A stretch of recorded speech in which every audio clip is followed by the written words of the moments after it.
Good morning, everyone. It is Rollie, and I'm coming to you with Chatting with Wisdom. And so today we're going to be talking about every decision either promotes health or disease. And so today I am with AmiCietta Clarke, who is a motivational speaker, a writer, a certified holistic health and empowerment coach, wellness educator, and attorney.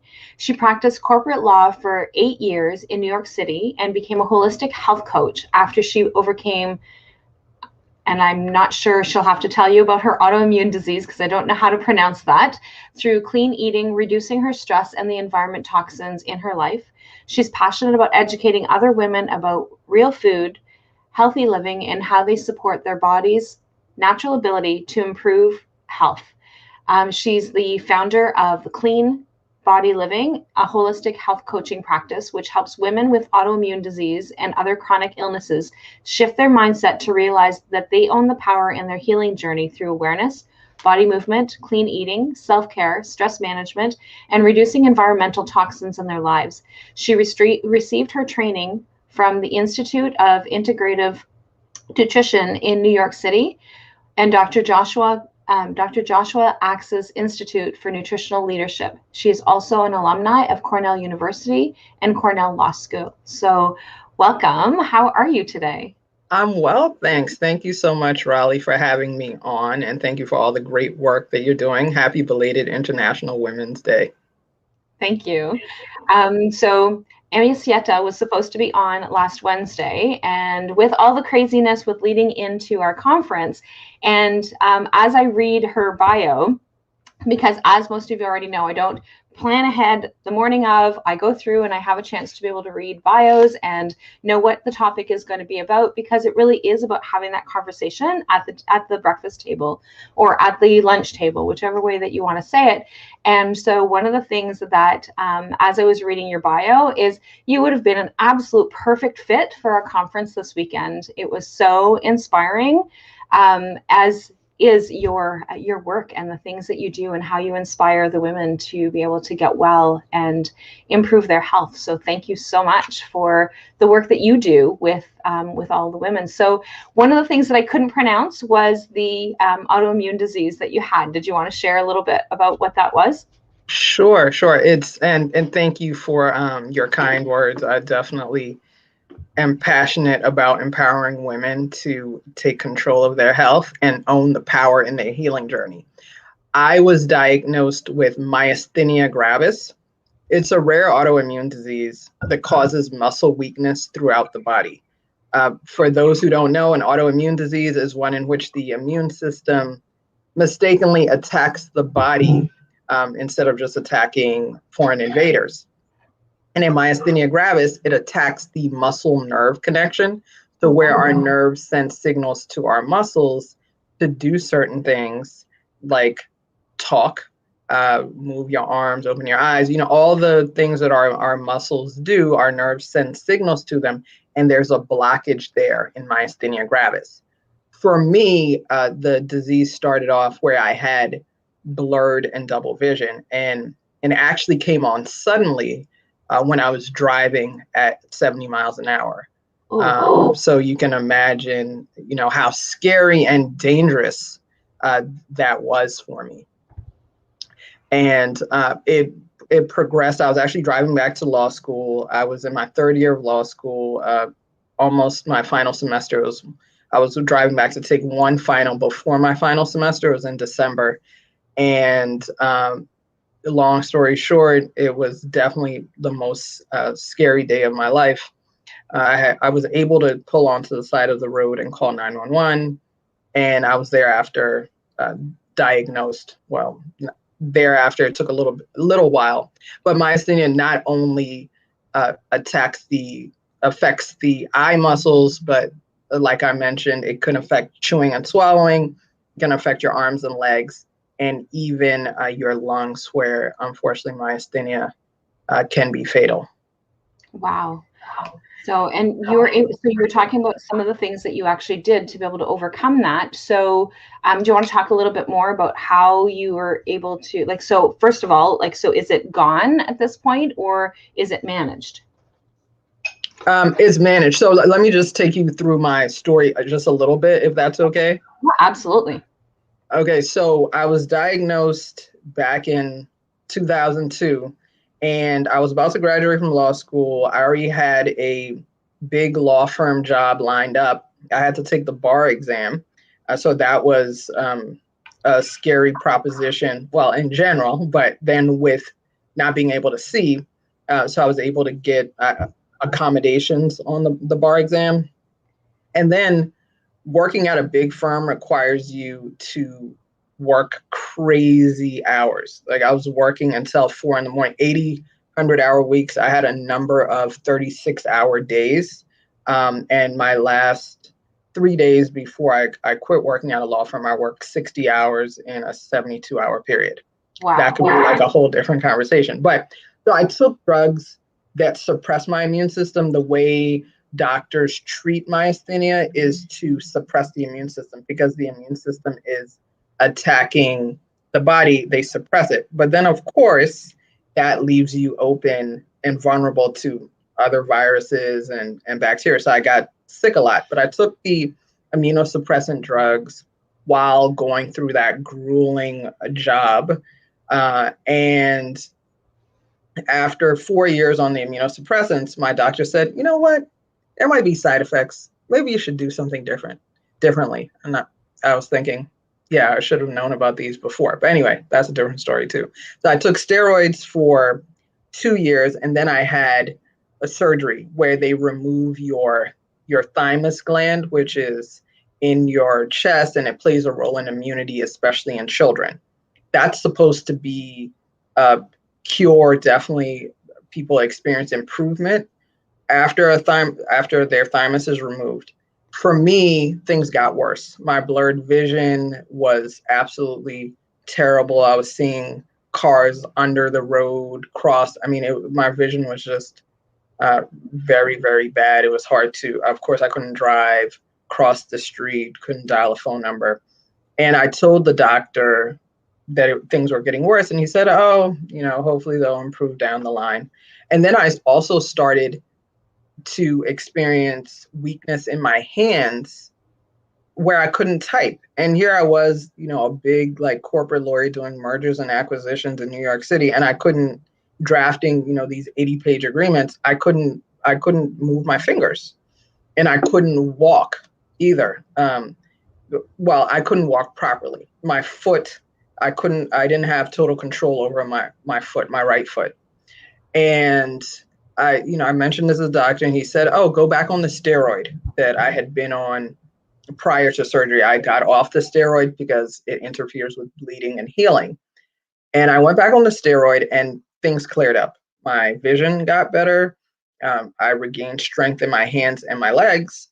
But I had mentioned it actually before I went back on the steroid. I was a little hesitant because I had read about the long-term side effects like osteoporosis, glaucoma, and diabetes. And my doctor told me I was young. I was 31, and he said I was on a low dose, so I should go. I didn't have to worry about those side effects. So when I went back on, like I said, I experienced improvement. But then 4 months later, I was diagnosed with osteoporosis when I was 32. So for me, that was my turning point. I was really upset, not just that I had osteoporosis, but because I had mentioned it to my doctor and he didn't talk about anything preventative that I could have done. Of course, it's possible that I still could have gotten osteoporosis, but there are things that you can actually do to help mitigate the side effects and help to protect against osteoporosis. So at that point, I really decided that I had to do something because I didn't think that my doctor really had my best interest at heart. Because, he could have told me vitamin D, calcium, weight-bearing exercises. And maybe it's just because, he doesn't know about these things because doctors aren't educated that much in nutrition. But I decided to take matters into my own hands. I went to see a naturopathic doctor who told me about an anti-inflammatory diet. And at the time, I hadn't heard of that. I eliminated dairy. I just started doing a lot of things on my own. In addition to the naturopath, I sought out chiropractic care. I went to see an acupuncturist. I started eating organic. I started juicing. I decided that working crazy hours at a law firm and burning my candle on both ends probably was contributing to my disease. And I also learned about environmental toxins and plastics. And I started just looking around and seeing all of the things that could be contributing to my illness, or, helping me, help, like, what's the right word? Really taking away from my progress to getting better. And I'd had a complete life change. I ended up, quitting my job, engaging in self-care. Even when I was working those crazy hours, I didn't have time to meditate, do yoga. I tried to work out a little bit when I had the energy. Workout meaning like cardio, running, things like that. But I really started putting myself first and realizing that I'm the only one who lives with my body all the time, who knows what I'm going through, and who really has my best interest at heart. And it's been 10 years. It took about 9 months for me to completely, for the symptoms to completely go away. And I haven't had symptoms for 10 years, and I haven't been on medications. So, yeah, thank you.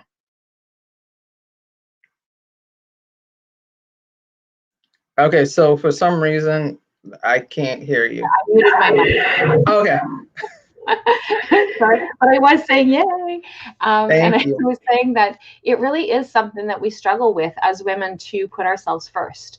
And when we are, and not only when we're women, but when we're also professional women, I think it takes it to the next level. And then you add being a mom on top of that, and that, like, they just seem to kind of like pile everything on. And so, and you're a tribute to when you put yourself first and you do the things that you need to be doing for yourself, and finding out what that looks like, it makes a huge difference. You've been 10 years symptom free, which is incredible. So congratulations. Thank you. For you. Thank you.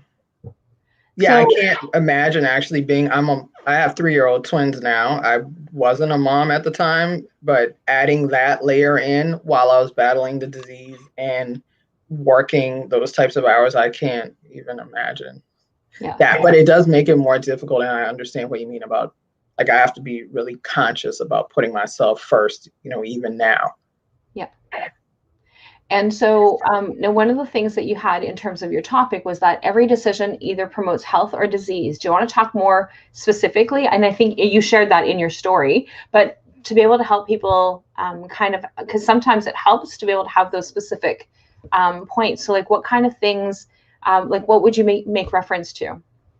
So when I say that, I think if you think about everything, so last night, how much sleep you got, what was the quality of your sleep, what you've eaten for breakfast today, what was in it, then, the nutrition in it, what are you drinking? Like, are you drinking water? Are you drinking things that are dehydrating? Are you drinking things with a lot of sugar? So there's the nutrition aspect, but then there's also all the things that we put, on, in, around our bodies, and in our minds as well, like our self-talk. Like, to me, that really impacts our ability, or for those of us, for those people who are going through an illness, if you constantly are telling yourself that you're never going to get better, what's wrong with your body, I think that's going to have an effect on your body, and your ability to heal. So the self-talk, the things that you're putting in your mind, the things you're feeding yourself with mentally, spiritually, emotionally, your relationships, if they're great, nurturing relationships, that's going to promote health. When I was going through the illness and I was working at the firms, I was in a bad relationship. When I say a bad relationship, I mean, my ex-boyfriend wasn't abusive or anything like that, but it just wasn't good for me. And I could physically feel it. at times, knots in my stomach and things like that. So there's all of that aspect. There's also the things you're putting on your body products. Our skin absorbs, is our largest organ, and it absorbs 60% of what you put on it. So are you looking at the ingredients that you put in your lotion and your soaps, your cleaning products, even something like the chair I'm sitting on, right? Like, I don't know, actually the chairs that we have outside have the Proposition 65 warning on them. I didn't realize that. I didn't even know what the Prop 65 warning was when we bought them years ago, but that they can cause cancer and reproductive harm. So like everything around you, to me, can contribute to promoting your health or promoting disease. And sometimes when I say this, people think it's overwhelming. They're like, oh, there's so many things that I have to think about. But to me, it's really empowering because you have the ability to change those things. Yeah, the air we breathe, right? There might be pollution in it, and that can contribute to disease. That's something that's a little bit more difficult to change. But there are a lot of other things, like a lot of things that I mentioned, that we have the ability to control. So to me, that's really empowering, and just like looking at those different areas of your life. One thing I was mentioning about, relationships and like your self-talk, when I was going to nutrition school, the Institute for Integrative Nutrition, one thing they talked about was your primary food. So your primary food being the relationships, the other things that feed us that aren't food. Look at those things. Those things are either promoting health or disease. And then, of course, there's nutrition. And when I talk about clean eating, a lot of people think that clean eating, or they define clean eating as eating whole foods. That's great. I think everybody should eat whole foods. But I also think that we should look at the source of our foods as well. Like, what was it exposed to? How was it raised? Things like that. So I think all of those decisions that we make in all of these areas of our lives, the supplements we take, the quality of the supplements, like they're promoting our health or they're contributing, to disease. Yeah. My view. And it can be something as simple as like making sure that you're drinking, like as you were talking about, like, so making sure that you're drinking enough water. And I'm using this in terms of an example for myself, is that typically I drink a lot of water. And today I'm drinking cranberry juice, and it's pure cranberry juice. And there's and the reason why I'm doing that is because I didn't do the things that I normally would have done to be able to look after that in the weeks leading to the conference. And so I was sitting longer. I wasn't going to the bathroom as frequently. I wasn't drinking as much water because it was like, oh, I'm going to do one more thing. And I was just trying to get all these things done. And then 2 days before the conference, it was like, oh no, I have not had a bladder infection in years, and I have a bladder infection. And it's like, what are we going to do now? How am I going to do this? Right. And I try not to take antibiotics if I don't have to. I always start with the more natural stuff first. And so then it's like cranberry juice. So then we have a company that's called Just Cranberries. And so that's what it is that I drink. It's really, really bitter. So I actually drink it diluted. Yeah. But because it's very, very strong. But like, that's what it is. So I've gone through one entire bottle right now. And so I'm going to do, because now I'm no longer having any symptoms. And then, so then going back and I'm going to drink one more bottle consistently, and then do that on a daily basis with a small amount daily. But it's for a little while, just to make sure that it's gone, to make sure that I don't have any of that residual effects. But it's something as simple as that, right? So like, oh, one more thing. Okay, I really have to go to the washroom. Then you're running to the washroom because I've been sitting in my bladder for such a long time. Then it's like, okay, this is crazy. And like I said, I haven't had a bladder infection in years. And just changing some of the things that I was doing and not following my own particular habits or my own things that I would normally do caused me to have my body to say, hey, what are you doing to me? Right. So, yeah, our bodies definitely send us those signals too, when, things are wrong. And look, thankfully the cranberry juice is working. You recognized it early. And yeah, I definitely believe in trying natural things first before medications. Because it really does make a difference in terms of, and I love one of the things that you said at the beginning of, like, when you were talking about nurturing, and it is about nurturing those relationships. And like you said, your boyfriend at the time wasn't abusive, but it was like those knots in the stomach, and like there wasn't that connection, and all these different things. And we tend to like stuff those, and we tend to like not pay attention to some of those things as part of those things that are nurturing. And you talked about like crazy amount of hours that you were working. Right? So, because we're always like, one more thing, I'm going to just get 2 more things done, or okay, as soon as I'm done this project, then I'm gonna do some self-care. And so if we can actually implement those things in our regular daily life, especially when we're crazy busy. Right. Yeah, actually, my mom always told me when I was working at firm, she said, AmiCietta, just take a couple of minutes and do some deep breathing. I mean, and this is way before I got into it. And I said, Mom, I don't have time. Like, you don't understand what it's like to be at a big law firm. I have the partner on me and this, that, the other. I could have taken a couple of minutes to do some deep breathing, but like when we're constantly, like, we're in that high stress environment, like a lot of us, or at least, I'm speaking for myself, and I've also, talked to a number of my clients, they feel like you just can't take a break. And I always say, everyone can take 2 minutes, 15 minutes for themselves every day, even if you're like crazy busy the way I was. But we have to prioritize ourselves.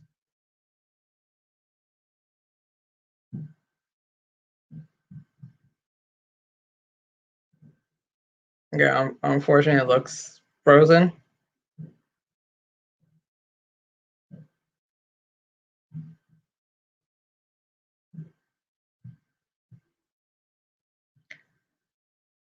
So it looks like we might have lost Rollie. Hopefully she will be back soon.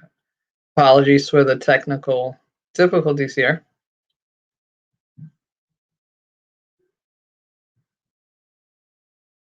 Hopefully Rollie will be back on soon, but I definitely, all of the things that we were talking about, taking time out for yourself, and that's one thing that I didn't totally emphasize when I was talking about every decision either promotes health or promotes disease, but self-care is actually really critical.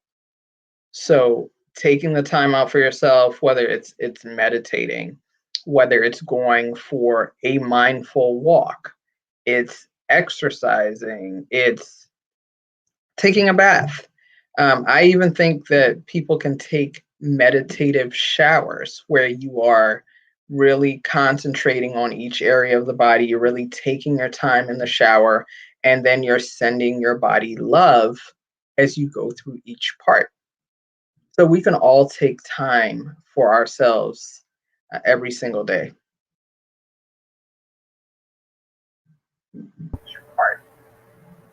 we can all take time for ourselves every single day. Okay, great. So Rollie's back. Thank you for that. Can you hear me? Yes. Okay, so thank you for that. I saw that you just continued. My computer apparently just decided that I got the blue screen of death, and so I had to run really quickly to go get the laptop. Okay, yeah, I was silent for a bit, but then I said, okay, let me keep talking for a little bit because we're still live here. Did you see my message that said, I'm coming back, just keep chatting?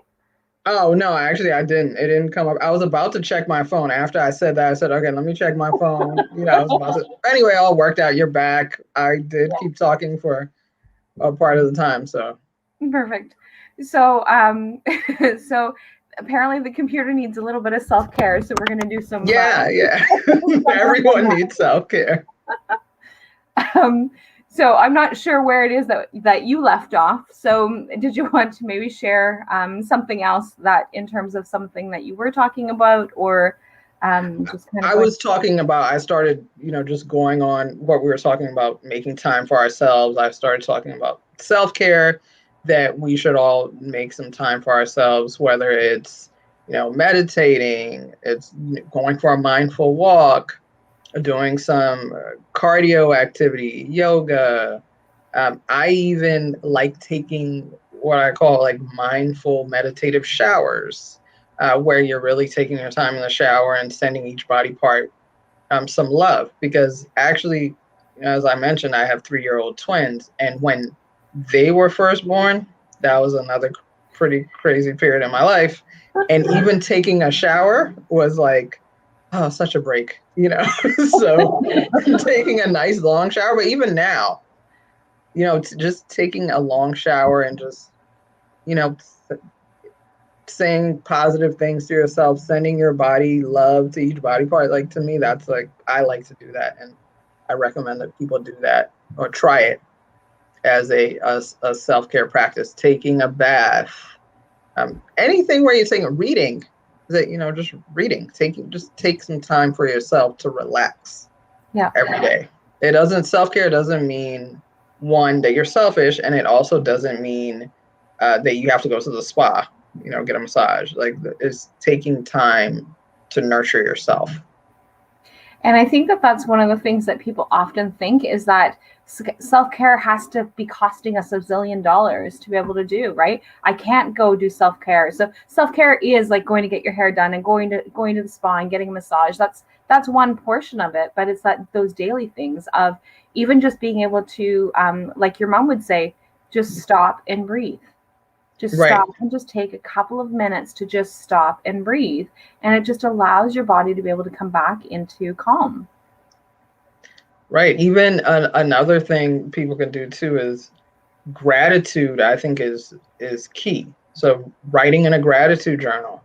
A lot of times when we're going through stressful periods and we aren't looking at the glass half full, like, that helps us to really shift our perspective. And to me, that's something I like to do in the morning. And it's and I have a friend who actually, she refers to it as bookends, where she said that she starts with a gratitude in the morning, and the last thing that she does before bed, so that it's like her start and her finish, so that it's that bookend of gratitude, because it really, that gratitude just brings about something different. And so even when I was in my most depressed period of my life, is that being able to have one thing that I was grateful for, and even if all it was that I was able to breathe, that was the best. And then of course it accumulates and you're able to find more things.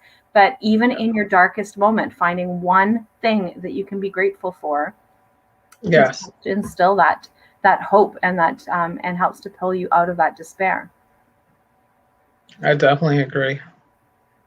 So what are some of the other things that you do with your clients with respect to helping them promote and helping them make those decisions? What are some of the things that you do that way?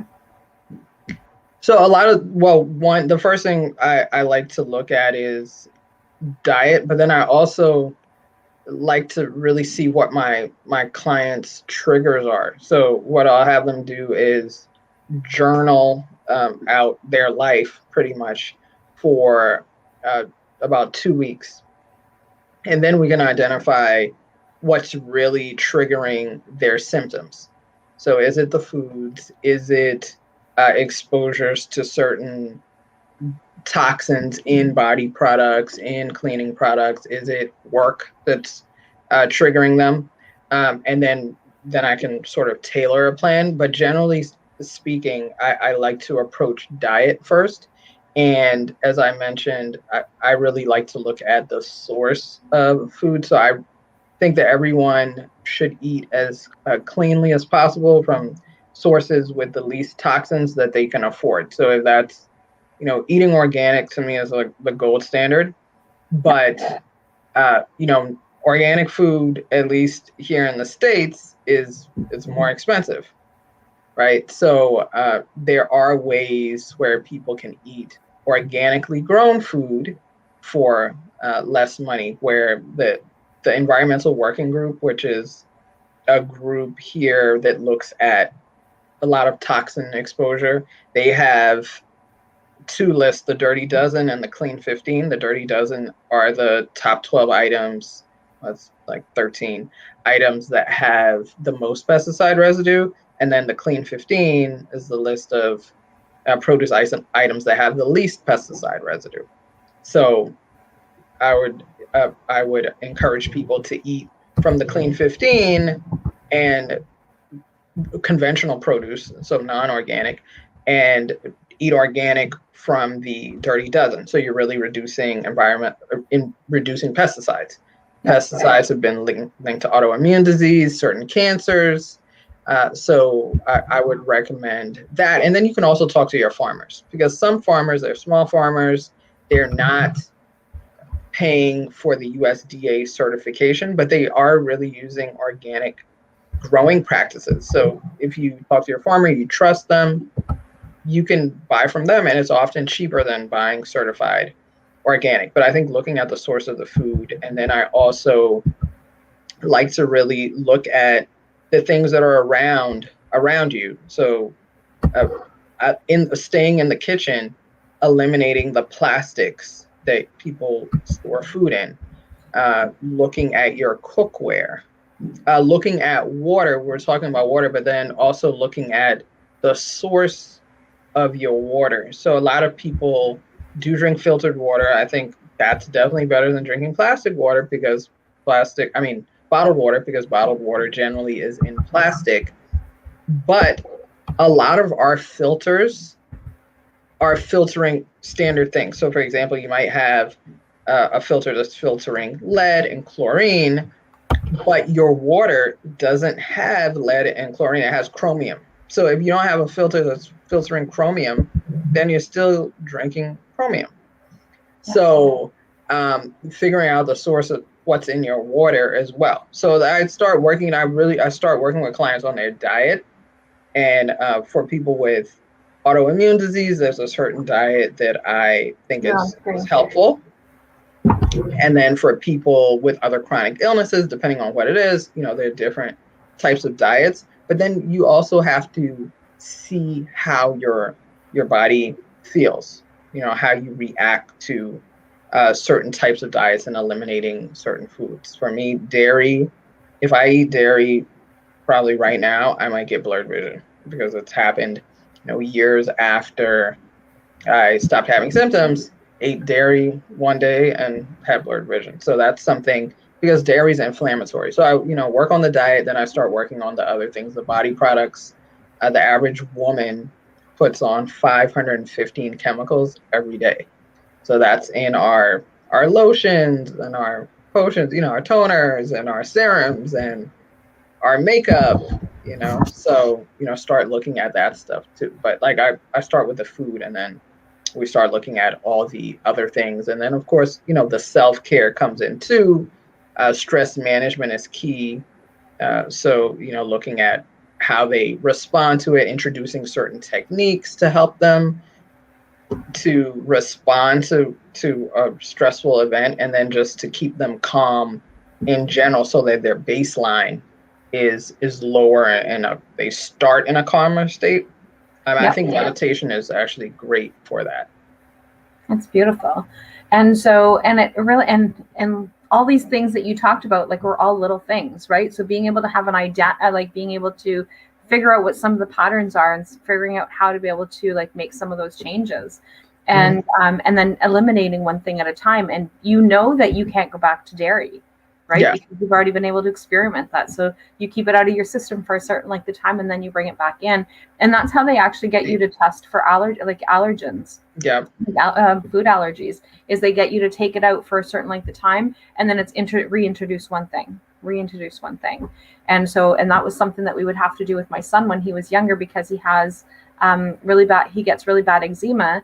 And I don't know that he does now. I haven't heard him talk about that as an adult, but he would actually get it really badly, and it would be, okay, we eliminate one particular food out of his diet, and he doesn't get it at all for a month, and then we would reintroduce it. Yes, that's something that causes a flare-up, so we don't reintroduce that back into his diet. And that was one of the things that we did, and it takes a long time.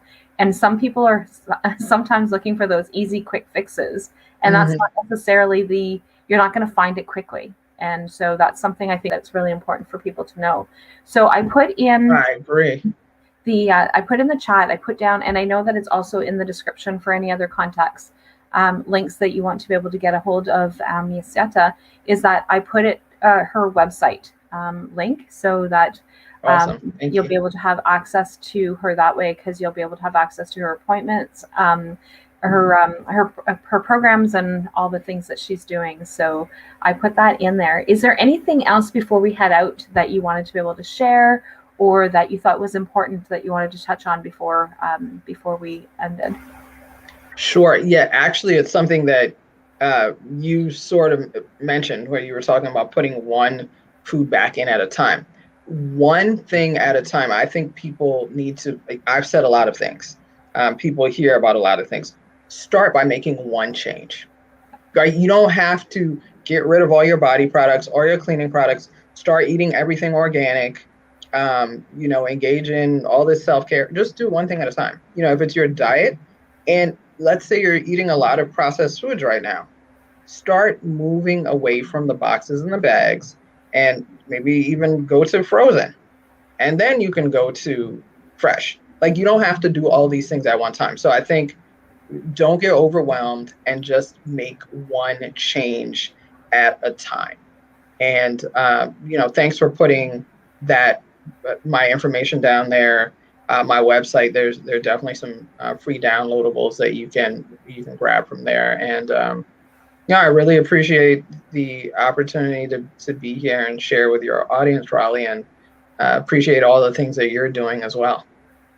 Well, thanks so much for participating, and thanks so much for being willing to change the time and date from last week. So, and for those of you who normally catch me on Wednesdays, thank you for being patient and coming to find me today, so that we can actually do that. And so, because that's one of the things with Chatting with Wisdom, is the main purpose of this is being able to find ways that we can actually improve our lives, whichever way that looks like. And so thank you very much for taking the time and being able to share your knowledge and sharing your story. So thank you so much for sharing that story, because I think that makes a huge difference as well for people in being able to understand where you were to where you got to. And so 10 years symptom free, that is a huge accomplishment. So I just, again, wanted to share that.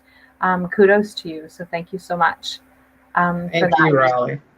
So, of course, you will have access to AmiCietta if you want to, in terms of commenting inside during the feed if you're catching the replay, and we'll be able to help answer any other questions that you have. And I will chat with all of you guys soon. Bye for now.